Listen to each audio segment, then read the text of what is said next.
السلام علیکم۔ سورة البقرہ آیت نمبر 64۔ رب اشرح لی صدری ویسر لی امری واحلل عقدۃ من لسانی یفقہوا قولی۔ اعوذ باللہ من الشیطان الرجیم، بسم اللہ الرحمن الرحیم۔ وَإِذْ أَخَذْنَا مِيثَاقَكُمْ وَرَفَعْنَا فَوْقَكُمُ الطُّورَ خُذُوا مَا آتَيْنَاكُمْ بِقُوَّةٍ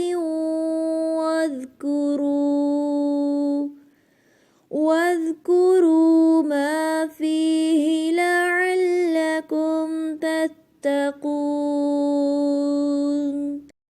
اور وہ وقت یاد کرو جب ہم نے تم سے تورات پر عمل کرنے کا عہد لیا تھا اور کوہ طور کو تمہارے اوپر اٹھا کھڑا کیا تھا کہ جو کتاب ہم نے تمہیں دی ہے اس کو مضبوطی سے تھامو، اور اس میں جو کچھ لکھا ہے اس کو یاد رکھو تاکہ تمہیں تقوی حاصل ہو۔ معزز سامعین، اللہ سبحانہ وتعالیٰ ارشاد فرما رہے ہیں وَإِذْ أَخَذْنَا مِيثَاقَكُمْ وَرَفَعْنَا فَوْقَكُمُ الطُّورَ۔ یاد کرو بنی اسرائیل وہ وقت جب ہم نے تم سے پکا عہد لیا۔ بنی اسرائیل مدینہ میں بھی آباد تھے اور مدینہ کے آس پاس بھی۔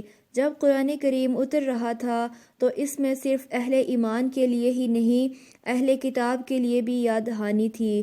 معزز سامعین، ہم دیکھتے ہیں کہ جتنی بار بھی ان کا ذکر آتا ہے تو ان کے لیے اذ کا لفظ آتا ہے۔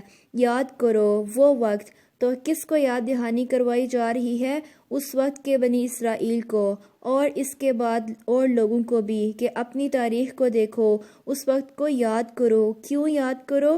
وہ بات جو ان کے آباء و اجداد سے کہی گئی تھی اسے یہ بھی یاد کریں، جس پر انہیں عمل کرنے کے لیے کہا گیا اس پر یہ بھی عمل کریں۔ وَإِذْ أَخَذْنَا مِيثَاقَكُمْ، اور جب ہم نے تم سے پکا وعدہ لیا۔ کس بات کا وعدہ؟ تورات پر عمل کرنے کا وعدہ۔ کب لیا گیا؟ جب ان کے اندر عمل کی کمزوری آ گئی، جب انہوں نے اللہ سبحانہ وتعالیٰ کی کتاب سے غفلت برتنا شروع کی، جب اللہ سبحانہ وتعالیٰ کی آیات کو اپنی پیٹھ پیچھے ڈال دیا۔ اور کس طرح یہ وعدہ لیا گیا؟ وَرَفَعْنَا فَوْقَكُمُ الطُّورَ، اور اٹھایا ہم نے کوہ طور کو ان کے اوپر، یعنی کوہ طور کو ان کے سروں کے اوپر چھتری چھا کے ان سے عہد لیا گیا۔ اس وقت کہا گیا کہ خُذُوا مَا آتَيْنَاكُمْ بِقُوَّةٍ، پکڑ لے لو جو بھی ہم نے تم کو دیا ہے، یعنی تورات میں سے جو بھی تمہارے پاس ہے اسے مضبوطی سے پکڑو۔ اس کا مطلب صرف ہاتھوں سے مضبوطی سے پکڑنا نہیں، کتاب حصی طور پر بھی مضبوطی سے پکڑی جاتی ہے، اور اس کے ساتھ ساتھ معنوی طور پر بھی، عملی طور پر بھی، اور یہاں اسی کی طرف اشارہ ہے، یعنی اس کے اندر جو احکامات ہیں، جو کچھ اس میں کہا گیا ہے اس کو پوری طرح لے لو۔ اس کے احکام کے معاملے میں غفلت نہ برتو، سستی نہ برتو، اس کو چھوڑ نہ دو، اس کو طاقوں میں سجا کے رکھ نہ دو۔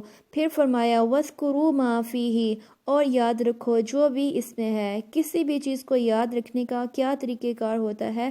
بار بار پڑھنا، دیکھتے رہنا، یعنی اس کتاب کو زبان سے بھی اور عمل کے ساتھ دہراتے رہو، یعنی تمہاری زندگی اس کتاب کے ساتھ گزرنی چاہیے۔ کیوں ضروری ہے یہ سب؟ لَعَلَّكُمْ تَتَّقُونَ، تاکہ تمہارے اندر تقوی پیدا ہو۔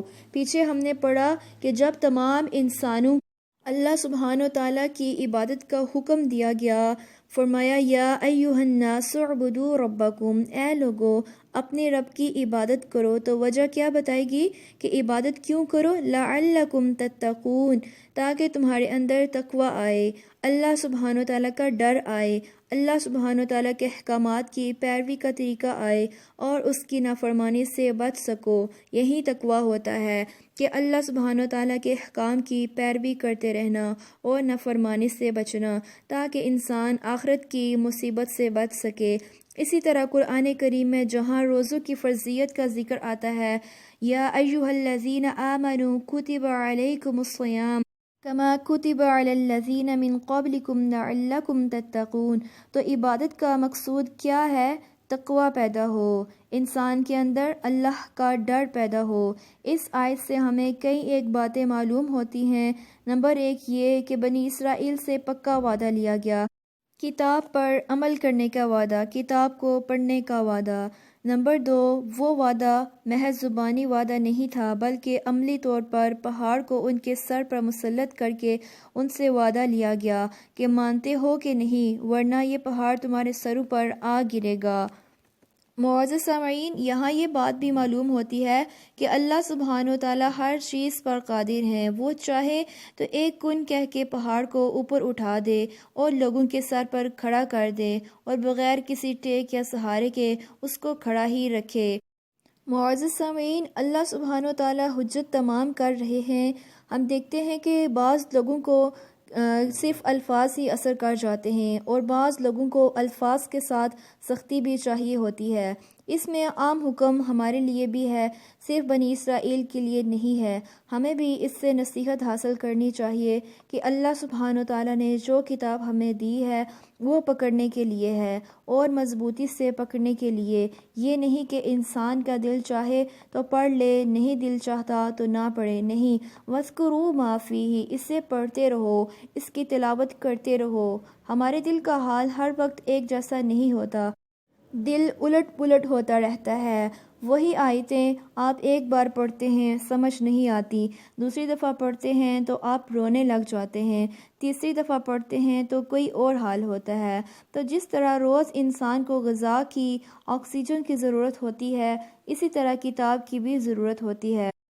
ذکر جو ہوتا ہے وہ تکرار کے لیے بار بار کرو، لعلکم تتقون۔ اس سے یہ بات بھی معلوم ہوتی ہے کہ تقوی پیدا کرنے کے لیے کتاب کو پڑھو، اس کو تھام کے رکھو، اس کو بار بار پڑھنا اور اس پر عمل کرنا نہایت ضروری ہے۔ اللہ سبحانہ و تعالیٰ سے دعا ہے کہ وہ ہمیں قرآن کریم کو پڑھنے اور اس پر عمل کرنے کی توفیق عطا فرمائے۔ وما علینا الا البلاغ المبین۔